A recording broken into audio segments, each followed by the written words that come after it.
Hi everyone, welcome to Raj IAS. I am Ankit Kaushal. Hopefully आप अपने घर में सब अच्छे होंगे। तो गाइज अच्छे रहिए, ध्यान रखिए अपना। एंड गाइज आज हम डिस्कस करेंगे बहुत ही important topic, how 81 bond impact on the global market. अब रिसेंटली अगर हम 8-10 दिन से देखें तो आर्टिकल में हमें 81 बॉन्ड देखने को मिल रहे हैं। बहुत इंपॉर्टेंट टॉपिक है, इससे क्वेश्चन डेफिनेटली आपके एग्जाम में बन सकता है। अब यहाँ पर इस सेशन में हम डिस्कस करेंगे 81 बॉन्ड होते क्या हैं, और अभी रिसेंटली जो क्रेडिट स्विच क्राइसिस हमें देखने को मिल रहा है वो भी हम इस सेशन में काफ़ी डिटेल में कवर करेंगे। लेकिन हमेशा की तरह टॉपिक स्टार्ट करने से पहले टॉपिक से रिलेटेड क्वेश्चन देख लेते हैं, और इस क्वेश्चन का जो आंसर है वो मुझे आपने कमेंट सेक्शन में देना है।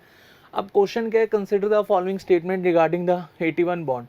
तो देखिए 3 स्टेटमेंट हमारे पास गिवन है। फर्स्ट स्टेटमेंट क्या है, 81 bond are type of secured and perpetual bond. Second statement है 81 bond are regulated by SEBI. And third statement है the issuing bank has the option to call back the bond और repay the principal at any time. तो hopefully तीनों statement आपको clear हो गई होंगी। आपने वीडियो को पोस्ट कर कमेंट सेक्शन में इसका आंसर मुझे बताना है, और लास्ट में इस क्वेश्चन को हम डिस्कस भी कर लेंगे। तो चलिए एक बार हम टॉपिक समझ लेते हैं। आप देखिए 81 बॉन्ड होते क्या हैं, अगर हम डेफिनेशन के अकॉर्डिंगली समझें। They are a type of unsecured perpetual bond that bank issue to shore up their core capital base to meet the Basel third norms. अब बेसल नॉर्म्स जो हैं वो आपने डेफिनेटली पढ़े होंगे, हम उसमें नहीं जाएंगे। हमें यहाँ पर सिर्फ समझना है एडिशनल टीयर 1 बॉन्ड होते गए हैं, या फिर आप इसको 81 बॉन्ड भी कह सकते हैं, बात एक ही है। अब देखिए 81 बॉन्ड समझने से पहले हम थोड़ा सा यहाँ पर ये समझते हैं कि जो कैपिटल होता है, मतलब कोई भी बैंक है अगर वो लोन वगैरह देता है तो उसका कहीं ना कहीं उसको रिस्क वेटेड एसेट रखना होता है। तो कैपिटल का ऐसे समझ लो 11.5% ऑफ रिस्क वेटेड एसेट उसको रखना होगा। या अगर आपने बेसल नॉर्म पढ़े होंगे तो बेसल नॉर्म में हम देखते हैं कैपिटल एडिक्वेसी जो रेशो होती है, यहाँ पर मैं लिख देता हूँ कैपिटल एडिक्वेसी रेशो। इसको हम किस तरह से डिफाइन करते हैं, टीयर 1 प्लस टीयर 2 अपॉन में रिस्क वेटेड एसेट। अब इसको आप इस तरह से ही समझो, जो कैपिटल है वो कितना हमें मीट करना होगा, 11.5% ऑफ रिस्क वेटेड एसेट, और इसको हम 2 पार्ट में डिवाइड करते हैं, टीयर 1 एंड टीयर 2। अगेन मैं यहाँ पर बोलूँगा हमारा जो मेन फोकस है वो 81 बॉन्ड्स ही है। अगर आपने बेसल नॉर्म नहीं पढ़ा तो एक बार आप इसको रिवाइज कर लेना, क्योंकि अगर आपसे क्वेश्चन पूछा गया 81 बॉन्ड पर तो हो सकता है कि उसमें बेसल नॉर्म की भी कोई ना कोई स्टेटमेंट वो डाल दे। अब यहाँ पर जो टीयर 1 है इसको हम 2 पार्ट्स में डिवाइड करते हैं, common equity tier 1 and additional tier 1। और टीयर 2 जो हैं ये क्या होते हैं मैं थोड़ा सा आपको बता दूंगा। अब यहाँ पर आपको याद रखना है कि जो बेसल नॉर्म है उसके अकॉर्डिंगली जो रिस्क वेटेड एसेट है टीयर 1 का वो 8% हमें रखना होगा, लेकिन अकॉर्डिंग टू आरबीआई हमें ये मीट करना होगा 9%। अब आरबीआई थोड़ा सा सिक्योर होकर चल रहा है। अब रिस्क वेटेड एसेट होता क्या, अगर मैं आपको इजी वर्ड में समझाऊं, मान लो कि कोई बैंक लोन दे रहा है और लोन के साथ साथ डेफिनेटली बैंक को डर होता है कि जो लोन है इसका जो अमाउंट है ये वापस आएगा कि नहीं आएगा। तो बैंक एक तरह से अपना एक रिस्क फैक्टर जान लेता है कि अगर किसी पर्सन को वो लोन दे रहा है तो अकॉर्डिंग टू पेपर या फिर according to record of the customer, तो बैंक को पता लग जाता है कि कहीं ना कहीं रिस्क तो है, तो उसका वो कुछ परसेंटेज अपने पास रख लेता है। मतलब रिस्क कैलकुलेट करके उसका अपना कुछ परसेंटेज वो पहले से ही अपने पास रखता है कि मान लो कि अगर लोन वापस नहीं होता तो कुछ पैसा हम कोलेटरल से वापस ले लेंगे और कुछ पैसा हम रिस्क वेटेड एसेट से निकाल लेंगे। अल्टीमेटली जो बैंक है उसका ऑपरेशन रुकना नहीं चाहिए। अगर बेसल नॉर्म आपने पढ़ा है तो डेफिनेटली आप मुझसे कनेक्ट कर रहे हैं, नहीं तो कोई दिक्कत नहीं, आप 81 बॉन्ड समझें। अब 81 बॉन्ड का कंसेप्ट अलग है, बेसल नॉर्म का कंसेप्ट अलग है। तो ऐसा नहीं है कि अगर आपने बेसल नॉर्म नहीं पढ़ा तो आपको 81 बॉन्ड समझ नहीं आएगा। अब 81 बॉन्ड अगर हम समझें, अब ऐसे समझ लो कि कोई बैंक ओपन हो रहा है, XYZ बैंक हम मान लेते हैं। अब इसमें जो पार्टनर्स हैं वो 5 पार्टनर्स हैं, और ये जो 5 पर्सन है इन्होंने 1% अपना जो इक्विटी है वो बेसिकली इस बैंक में लगा दिया। अब कितना हो गया, 5%। लेकिन अकॉर्डिंग टू आरबीआई हमें मेंटेन कितना करना है, 9%। तो बचा कितना, 4%। अब यहाँ पर आरबीआई के द्वारा बोला जाएगा कि आपको ये 4% भी इसमें ऐड ऑन करना होगा। तो उसके लिए जो बैंक्स हैं वो एडिशनल टीयर 1 बॉन्ड इशू करते हैं, मतलब अपना इक्विटी बढ़ाने के लिए एडिशनल टीयर 1 बॉन्ड को इशू करते हैं। अब जो एडिशनल टीयर 1 बॉन्ड है वो एक तरह से अनसिक्योर्ड है। अनसिक्योर्ड इनको हम क्यों बोलते हैं, अब कोई भी पर्सन है अगर वो बॉन्ड्स में इन्वेस्ट कर रहा है, अगर उसको अच्छा खासा इंटरेस्ट रेट चाहिए, तो वो ये नहीं देखेगा कि ये सिक्योर्ड हैं या फिर अनसिक्योर्ड हैं, क्योंकि उसको इंटरेस्ट रेट से मतलब है।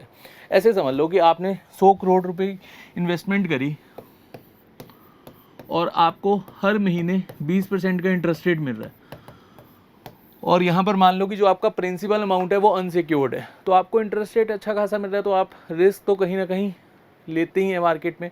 और ये एक तरह के ऐसे ही लोन है जहाँ पर रिस्क बहुत ज़्यादा है, अनसिक्योर्ड है, प्रीपेचुअल टाइम पीरियड है, मतलब बैंक आपका जो प्रिंसिपल अमाउंट है वो अपने अकॉर्डिंगली वापस करेगा। मान लो कि अगर बैंक डूब गया तो उस केस में वो आपका पैसा वापस भी नहीं करेगा। तो एक बार हम फीचर्स देख लेते हैं, उसके बाद आपको अच्छे से क्लियर हो जाएगा। Higher rate than tier 2 bonds. अब रेट ज़्यादा है क्योंकि यहाँ पर रिस्क भी ज़्यादा है। उसके बाद अगर हम बात करें unsecured bond that have perpetual tenure, मतलब यहाँ पर जो बैंक है वो आपसे जो पैसा ले रहा है उसका ऐसा यहाँ पर कोई टाइम पीरियड नहीं है, कोई मैच्योरिटी टाइम पीरियड नहीं है कि आपका पैसा वो इतने टाइम के बाद वापस कर देगा। उसके बाद bonds have no maturity date.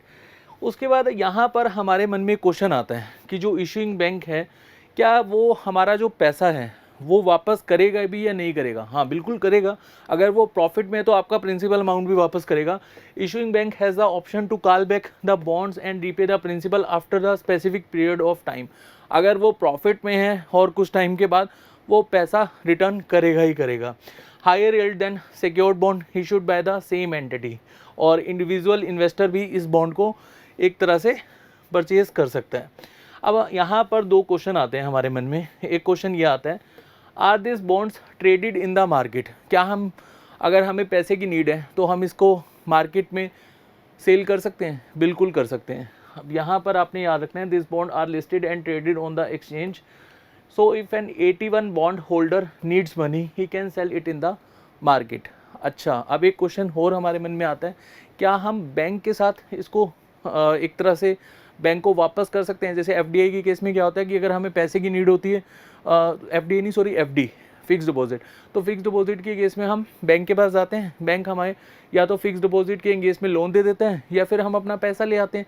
अब यहाँ पर सेम सही क्वेश्चन हमारे मन में आता है, क्या हम 81 बॉन्ड को रिडीम कर सकते हैं? नहीं।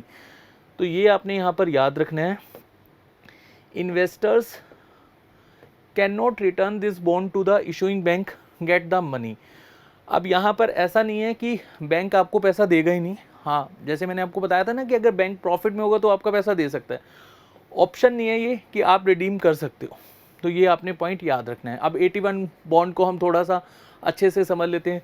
जैसे कि मैंने आपको फीचर में बताया था कि ये अनसिक्योर्ड बॉन्ड है और प्रीपेचुअल टाइम पीरियड के लिए होता है, और थोड़ा सा हमें यहाँ पर ये समझना होगा कि मिनिमम अगर हम 81 बॉन्ड का अगर हम 81 बॉन्ड पर इन्वेस्टमेंट करना चाहते हैं तो मिनिमम कितने की इन्वेस्टमेंट होगी?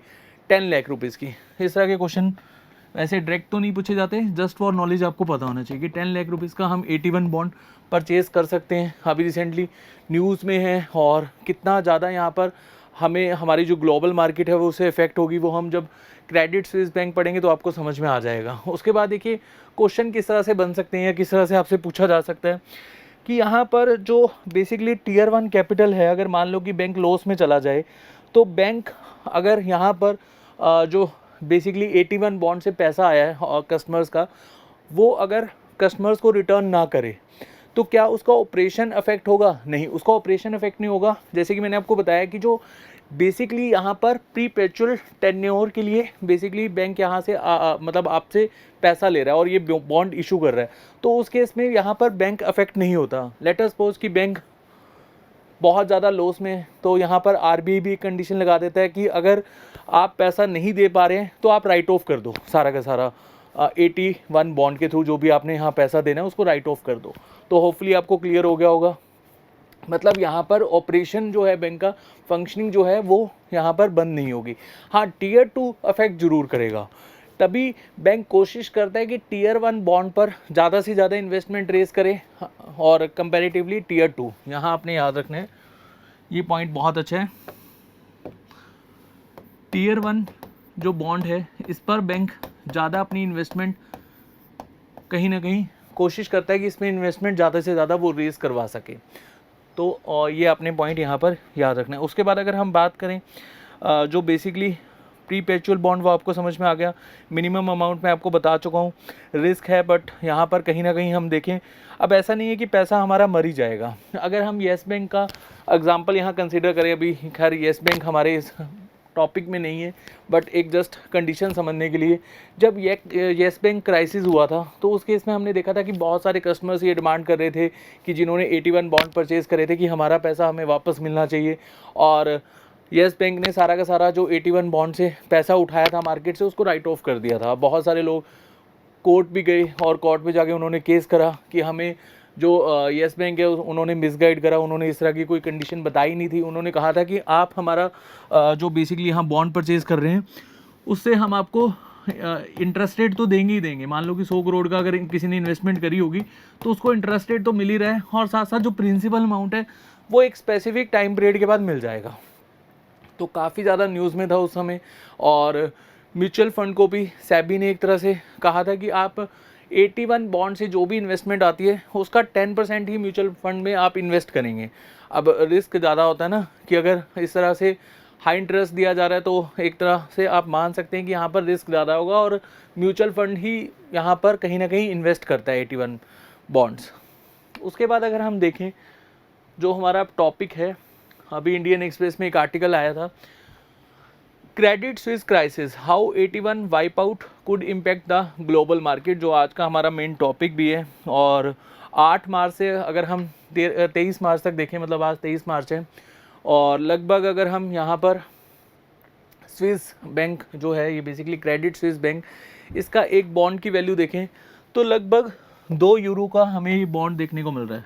सिर्फ 2 यूरो का बॉन्ड है ये, और इसको अगर हम स्विट्ज़रलैंड की करेंसी में देखें तो 1.77 स्विस फ्रैंक, और अगर इंडियन करेंसी में आप इसको कन्वर्ट करो तो अप्रोक्सीमेटली 170 टू 180 रुपीज़ के आसपास का ये बॉन्ड होगा। तो आप देख सकते हैं कि मार्केट में किस तरह से यहाँ पर हमें क्रेडिट स्विस क्राइसिस देखने को मिल रहा है। और अभी कुछ दिन पहले यूएसए में भी इस तरह का क्राइसिस हमें देखने को मिला था, वो भी हम यहाँ पर इसका एक तरह से डिफरेंस जानेंगे। अब यहाँ आपको एक चीज़ समझनी है कि जो बेसिकली 8 मार्च से लेकर हम क्राइसिस देख रहे हैं, और जो बेसिकली क्रेडिट स्विस बैंक है इसका जितना भी वैल्यू है उसका 120 बिलियन जो बेसिकली यूरो है वो डाउन जा चुका है। तो यहाँ पर जो ये क्राइसिस हुआ है उसको हम किस तरह से समझेंगे, और उससे पहले हमें थोड़ा सा यहाँ आइडिया लेना होगा क्रेडिट स्विस बैंक है क्या। तो देखिए, Credit Suisse is a global investment bank and financial service firm founded, और इसका हेडक्वार्टर आपको स्विट्ज़रलैंड में देखने को मिलेगा। मेनली इसका जो फंक्शन है वो आपको देखने को मिलेगा all over the world, investment banking में, प्राइवेट बैंकिंग में, एसेट मैनेजमेंट में एंड शेयर्ड सर्विस, और स्ट्रिक्ट बैंक क्लाइंट कॉन्फिडेंशियलिटी। अभी इसका क्या मतलब है कि अगर मान लो कि अगर आपने यहाँ पर अपना अकाउंट खुलवाया हुआ है तो आपका जो भी यहाँ पर बेसिकली डाटा है वो किसी के साथ शेयर नहीं करेगा, तो एक सीक्रेसी ये मेंटेन करके चलता है। अब रिसेंटली अगर हम देखें तो फाइनेंशियल जो बेसिकली इसका स्टेटस है क्रेडिट स्विस बैंक का, और जिस तरह से ये रैंकिंग भी देता है, अभी अडानी का जो क्राइसिस आया था और उसको लेकर भी इसने एक रैंकिंग दी थी, मतलब यहाँ पर जो रेटिंग है वो बहुत कम कर दी थी। The financial stability board consider it to be global systematically important bank. तो ग्लोबल सिस्टमेटिकली इंपॉर्टेंट बैंक है जो आज की डेट में कहीं ना कहीं बंद होने की कगार पे था अगर इसको यूबीएस बाय ना करता। यूबीएस क्या है वो भी हम डिस्कस करेंगे। यहाँ पर आप इसका जो स्टैटिक इन्फो है वो देख सकते हैं, और देन हम आगे चलते हैं। अब देखिए बॉन्ड मार्केट इम्पैक्ट क्या होती है, मतलब बॉन्ड होते क्या हैं, मार्केट में किस तरह से उसका इम्पैक्ट हमें देखने को मिलता है वो हम समझ लेते हैं। तो ग्लोबली अगर हम बात करें 130 ट्रिलियन डॉलर की ग्लोबल मार्केट है बॉन्ड की, और इसका जो एक तरह से रोल है ग्लोबल फाइनेंशियल मार्केट में वो बहुत ही इंपॉर्टेंट है। और अगर हमारी गवर्नमेंट या किसी भी देश की गवर्नमेंट फंड रेज करना चाहती है तो वो बेसिकली एक तरह से अपने जो बॉन्ड्स हैं उनसे फंड रेज करती है, और जो अपने डेफिसिट्स हैं उनको क्लियर करती है। डेफिसिट क्या होती है, उधारी। And rumbling in the bond market, अगर इस तरह के क्राइसिस हमें देखने को मिलेंगे और इतना बड़ा बैंक अगर यहाँ पर क्राइसिस में होगा तो कहीं ना कहीं अगर कोई भी कंपनी 81 बॉन्ड इशू करेगी, क्या जो यहाँ पर इन्वेस्टर्स हैं वो 81 बॉन्ड परचेज़ करेंगे? नहीं करेंगे, क्योंकि कस्टमर्स का जो बेसिकली विश्वास है वो भी तो डगमगाएगा अगर इस तरह के क्राइसिस हमें देखने को मिलेंगे। और 81 बॉन्ड इंट्रोड्यूस करे गए थे जब 2008 में फाइनेंशियल क्राइसिस आया था और बैंकिंग क्राइसिस हमें 2008 में अमेरिका में देखने को मिले थे, तो उसी के आसपास हमें 81 बॉन्ड का जो बेसिकली कंसेप्ट है वो इंट्रोड्यूस हुआ था। उसके बाद यहाँ पर अगर हम देखें European bank versus US bank crisis. अब यूरोपियन बैंक तो आपको थोड़ा बहुत समझ में आ गया होगा। क्रेडिट स्विस जो है बेसिकली अभी रिसेंटली हम देखें तो बॉन्ड मार्केट में उन्होंने काफ़ी ज़्यादा लॉस हमें देखने को मिल रहा है और इसका जो डाउनफॉल है उसके बहुत सारे रीजंस हैं, जैसे पुअर गवर्नेंस रिकॉर्ड एंड अगर हम बात करें जो इन्वेस्टमेंट डिसीजन मेकिंग जो मतलब बोर्ड है इसका वो कहीं ना कहीं यहाँ पर गुड गवर्नेंस नहीं कर रहा है। और उसके बाद अगर हम देखें पिछले 5-7 सालों में इनके स्कैंडल बहुत ज़्यादा हमें देखने को मिल रहे हैं, मतलब ये फंक्शनिंग अच्छे से नहीं कर रहा और जिस तरह से इनको इन्वेस्टमेंट मिलनी चाहिए वो इन्वेस्टमेंट भी इनको नहीं मिल रही। हालांकि सऊदी अरेबिया ने इन्वेस्टमेंट करी थी पिछले साल इस बैंक को बचाने के लिए, लेकिन उनका भी अगर हम देखें 500 मिलियन जो है वो डूब चुका है। सऊदी नेशनल बैंक ने यहाँ पर इन्वेस्ट करा था 1.4 बिलियन डॉलर। मैं यहाँ लिख देता हूँ, सऊदी नेशनल बैंक